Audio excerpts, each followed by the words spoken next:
Oh yes, perfect timing. Oh, nice. I'm going to turn this off. All right. Awesome. The first thing on camera is this coming off the bed.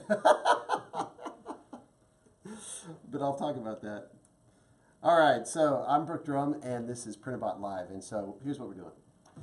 For a long time, I've put out videos. I've done a lot of tweeting. Oh, that was me. Okay. I've been on G Plus and Twitter mainly, but I can't deny it. Facebook is where a lot of traffic is. So we're going to try this live streaming event, and I expect that right now there are 0 watchers, but that'll improve over time. But I want to get one in the can, so I'm going to talk about a few things, and we'll do this next week too. So it's Thursday Pacific PST, and it's about 5:20. My intention is to start this at 4:30, but technical difficulties. Anyway, so for our first one, we're starting at 5:20. But next week, Thursday, so Thursdays at 4:30 is when we'll do this. And the cool thing is we got this neat little camera, Mevo, and we can open a chat room, whether it's in Facebook or on Mevo. I don't even know how this works. But the point is, I want to hear from our watchers or listeners. And so you could even send a question ahead of time that I can answer. So I've got Dave queued up one question for me I'll handle today. So if we don't have any viewers yet, I hope maybe someday we will. But anyway, so I'm Brooke Drum, the CEO, founder of Printrbot. And it's important to me to communicate with my community. Who's my community? Well, it's not just people that buy Printerbots. It's also anybody that's interested in 3D printing. Hopefully we'll have some interesting stuff here where there's a little bit of news that we'll do every week. I'm going to show you a product every week, but I'm just going to keep the bar pretty low. I'm going to show you one product. I'm going to show you a project. I'm going to take questions, and that'll be pretty much it. So we're not going to drone on for hours. I like to get right to the point. So the first thing I want to tell you about is what we're working on right now is this heat bed for the Simple Pro. So the Simple Pro is, I'm going to turn this on, Dave. I don't know if you're going to be able to see much. Get these off. So the Simple Pro is our newest printer and has a long story that I don't really want to go into, but let me put it like this. I've been, when I meet people sometimes, they come up to me and say, "You're the guy that did the 3D printing is hard video." And I just did this silly little video years ago to be honest with people that 3D printing is hard. And that always bugged me. You know, we started in 2011, and here it is 2017. And for most people, 3D printing is still hard. And that was the nut that I was trying to crack. So this product is really all about trying to make 3D printing easy. And I didn't say easier, because, you know, we make little improvements in our products and it gets easier and easier over time, but it's 6 years later. We need to make a leap forward. And so that's why this printer is so different than everything else that we've released. Right now, the 3 printers that we sell, one's called the Play. Do we have it? Yeah, that's the Play. It's a small $400 printer. There's one called the Simple. I call it the old Simple because this is the Simple Pro, which is very different. But the old Simple, well, it looks like this. I don't know if you can see those. That's beloved. And then also the Plus, which is a bigger one. It does 10 by 10 by 10. So we've got this price range of printers. They all operate the same way. This one is very different. The older ones actually use the old printer board, which is running Marlin. I'm not going to get too geeky, but we're doing printing the way that we've always done it. You plug in a USB cable and you download open source software. In fact, on this screen, I was running this printer via USB, which is another feature we're really proud of. But I was running this with old school Printerface, but you could run it with Cura, Repetier. I have not yet run it on Octoprint, but the firmware writers say that it's happening, so, or it works. But anyway, the old way of doing things is putting a USB cable in, downloading free software, which you know how open source software is. Now we recommend Cura. You put your model from Thingiverse or wherever you get it in there. You got to know some about slicing. You have to know all this terminology, and it is hard. It's foreign to people that haven't 3D printed. So I was tired of all that, and I wanted something that was easy, like really easy. I'm going to unplug this and reboot just in case. So when you plug a USB in to the Simple Pro, it does operate like the old school printers do. So that is an option, because some people buy multiple products from us and they want it the way they know it, and that's fine. But I want it the easy way, and so here's what we did. We put a touch screen on here, and so you can touch on the screen, and instead of calibrating the old-fashioned way, which was like go to the command prompt on Repetier or whatever, and type in an M code, which is like a text thing. It's just too hard. So, like for instance, I'll give you one example. On this, if you wanted to calibrate, there's just an up and down button, and you save.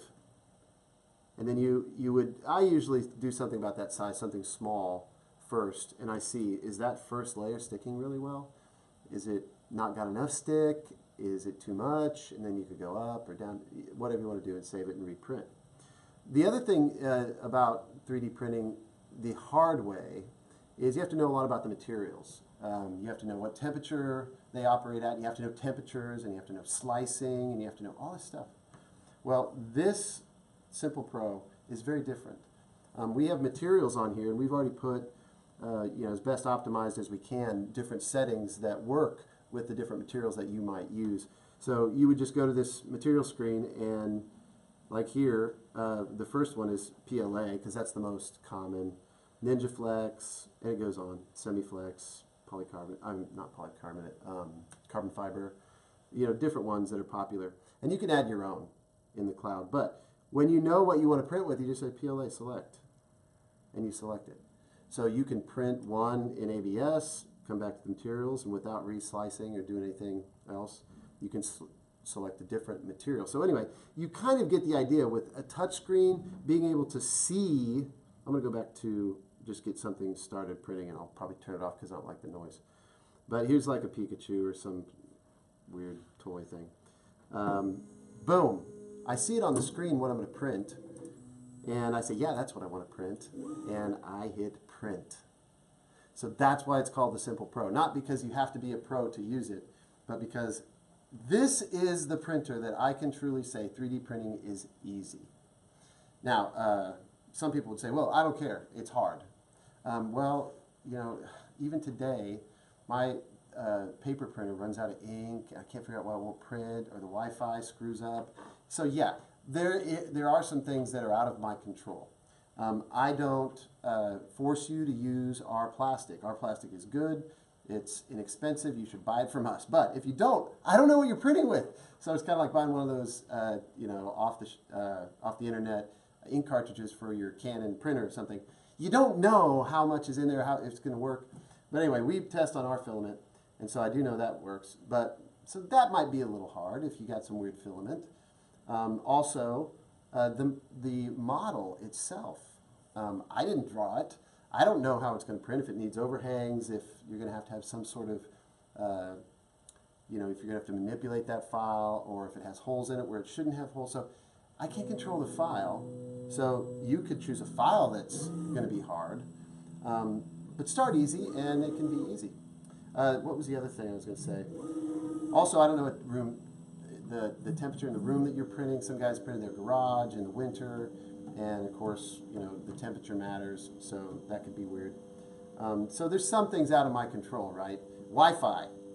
If you're trying to connect to the cloud, and you got crappy Wi-Fi, or you don't know how to hook it up to the Wi-Fi, we have easy instructions. It's pretty straightforward.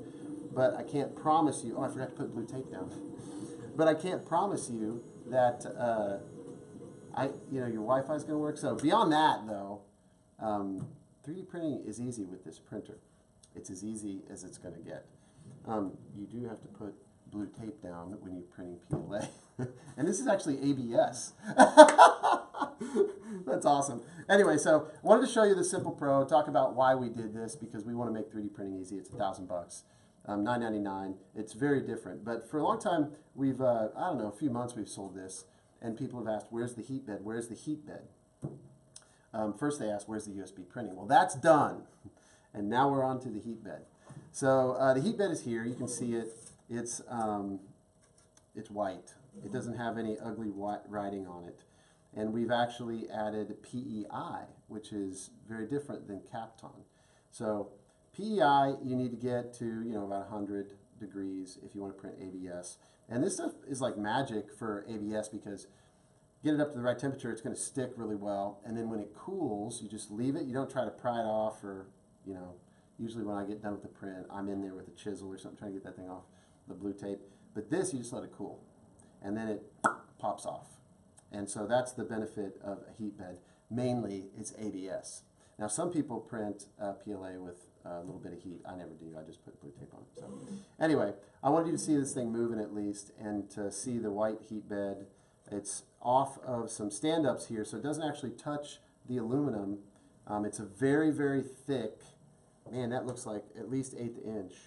It's got a lot of fiberglass, that board that you see on PCBs. Really, really thick. The heat is on the top and over on the side.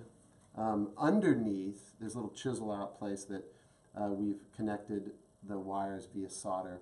So I went through like 3 iterations of this because I didn't like the writing on it. I didn't like the leads on top, so I wanted them underneath. And we actually have an SMT thermistor, so that's the temperature sensor. That's actually soldered on. We can do that with our pick and place, and there's no wire like taped on the bottom like old school like it used to be. So we're really trying to take little steps towards easier to use, more straightforward. When we sold these printers, we put the mounting screws for the heat bed. So this is going to be the only heat bed you'll be able to use. We do this wide bed.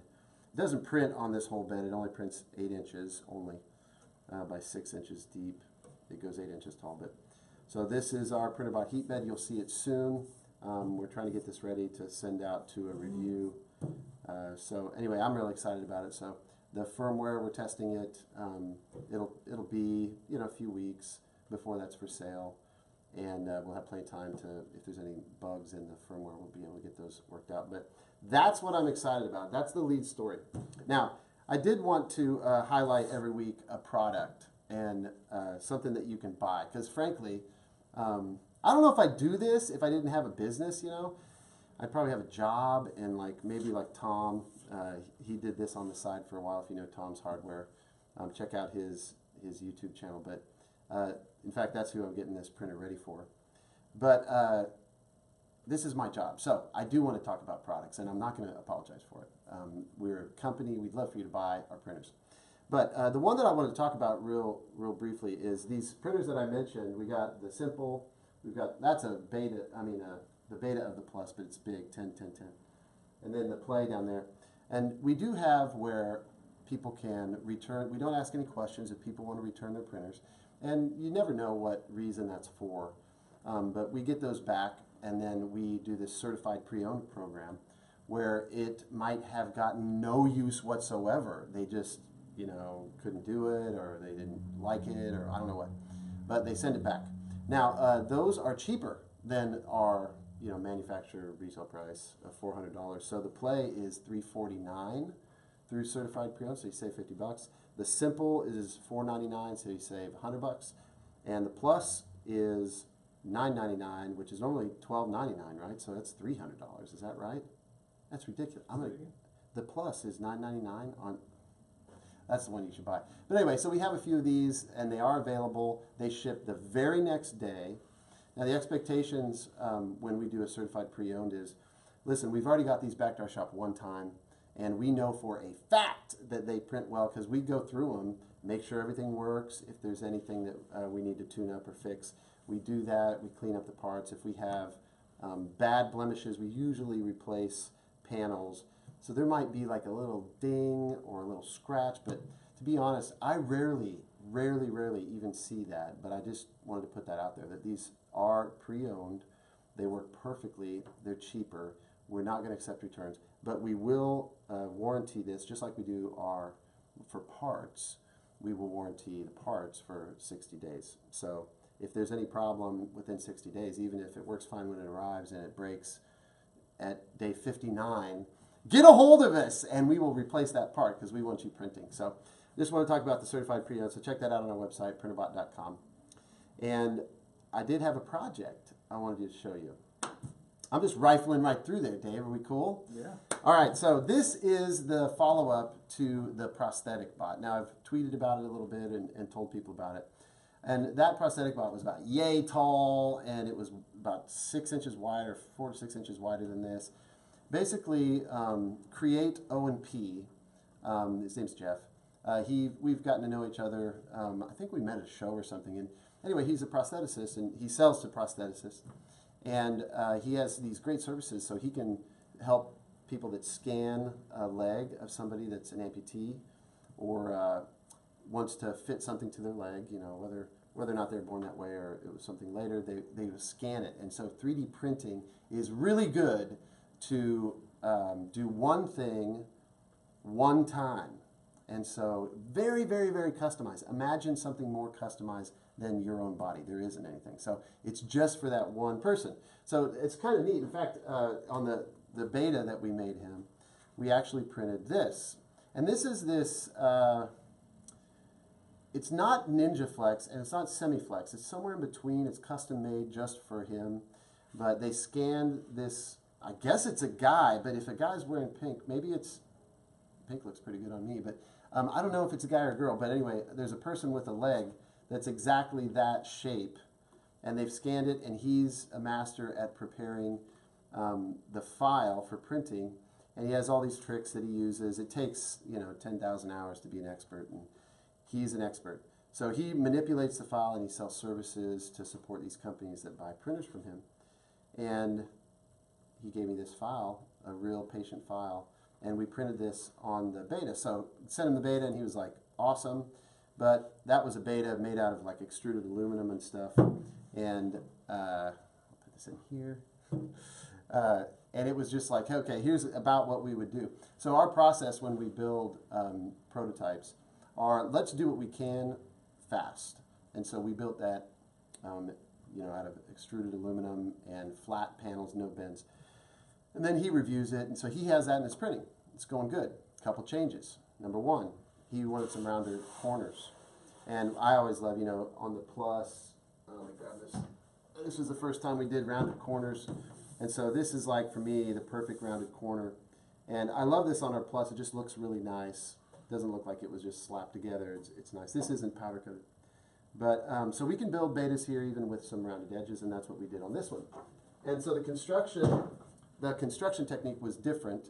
We had to redesign the whole case, and when you get rid of aluminum, when I designed it, I made sure that none of the parts were tucking underneath the extruded aluminum. A lot of people, when they design their own printers at home, they take all kind of space. They'll go outside the box and hang things off the side. We kept everything inside the inside rails because I knew we were going to do this. We're going to get rid of those rails, bring the whole bot in, so this is much smaller. He did reduce the size a little bit, so this has a 14-inch Z, and it's kind of, can you see inside the bot at all? Yep. One interesting thing is, the typical printer bot is kind of like this, where we move the bed either on X or Y, and it's like, some people call it cantilevered or whatever.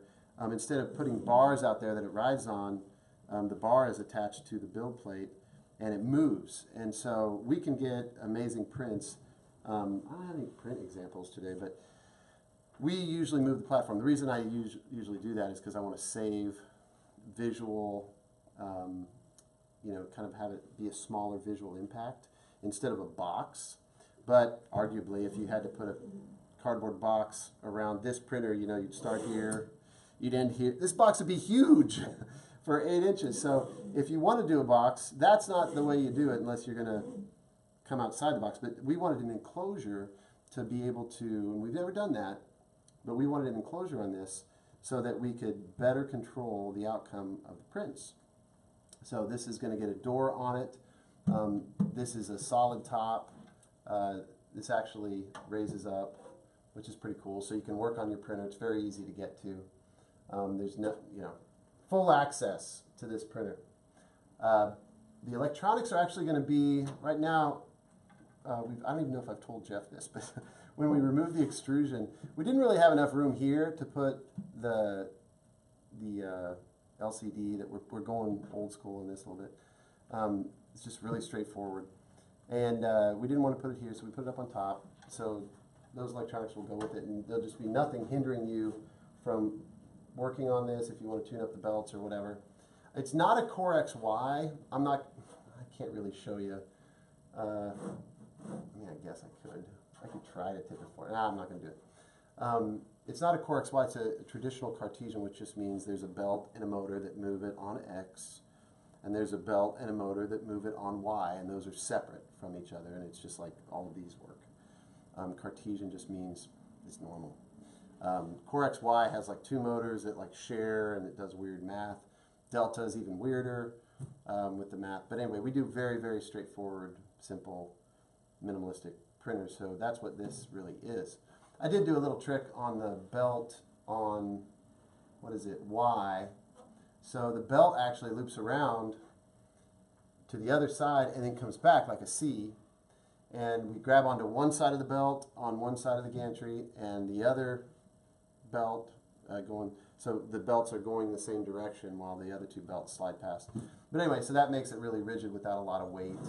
So I'm pretty excited about this bot because it just looks nice, and it is a niche, which I like, but it has made me want to maybe do a version of this that might even replace the Plus, because like I said, these cantilever beds, this is a dropping Z bed. So Z is just going to go completely stationary, but it will drop over time. And so this, as it grows, it prints, this drops. And so it's a different style, but Ultimaker uses it, MakerBot, tons of people use this style. And I get it if you want it inside an enclosure. So anyway, that's the prosthetic bot. Yeah. We have a question. We have a question! Our first question! From Sean Patrick. He asks if it washes clothes too. Oh, dude. Sean, you need to wash your clothes. So, Sean Patrick? Yeah, we have a handful of people watching. They were all Sean, I love you, Sean. Yeah, he tried to convince me to do this, I don't know, months ago. Well, we're finally doing it, bro. We have a lot of people commenting on the museum in the back. Yeah, you got any question or comments you want me to cover? Anyway, that's prosthetic bot. We're done. I'm move it out of the way. I guess Steve's probably taken off, huh? He poked his head in the door for a minute. He just poked his head in. All right. Welcome to live, not television. What do they want to see? You want me to go through some of the museum? Mostly they just comment on. A lot of them have a few of them. Yeah. Yeah. Let me show just real quick. I'll make it fast. So this is the first one that kind of looks like the simple that I did. This was back during the Kickstarter days, even right after I was fulfilling all these and we were trying to make all these bots. I started redesigning one because I wanted it to be. I was going to a lot of shows and I wanted it to be portable. So I did this convoluted way that this thing would fold up, and it's a trick to even know how to do it. In fact, it didn't do it very well. Oh, there it is. It's caught on the back. So I would put this in my backpack and travel with this. I took it on planes, and it would just, you'd have to get a big backpack. But this was the first one, and people were like, that is awesome, except for that is retarded that you had this move, and so you need to do a rigid bed. And I was like, what? It's supposed to be portable. But they were right. And then I turned. Yeah. Okay. So it's Brooke Drone with Printrbot. We got, I don't know what happened, but we got disconnected from Facebook Live. So I'm just going to wrap up real quick so we have 2 parts of video to put together. But anyway, so some people were commenting about the stuff in the back, so I'll just show you. This is the lineup. This one was first, the Junior. It did fold, probably a bad idea, although if you just kept it down, it did work. But we made it smaller with this simple. This one broke when I got it to the hotel, and acrylic's a horrible thing to make a printer with. Anyway, so that was the first 2. And then we finally kind of formalized that acrylic design in wood. And this went through a couple of iterations, but just the tiniest little printer. I love this thing. It was the simple the simple maker's kit. There's a few iterations, different fans and orientations here. We started to make things in metal, and we had, I don't know if we have one. We had upgrades for it.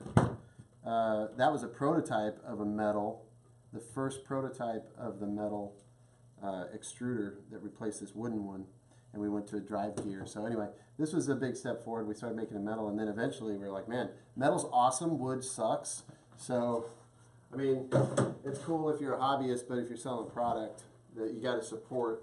We did this, simple, and notice the 8mm rods. We thought this would work, and there's even printed parts or hacked together parts. Anyway, I didn't think about a handle at the time, and we folded this piece, and that was a nightmare to get together.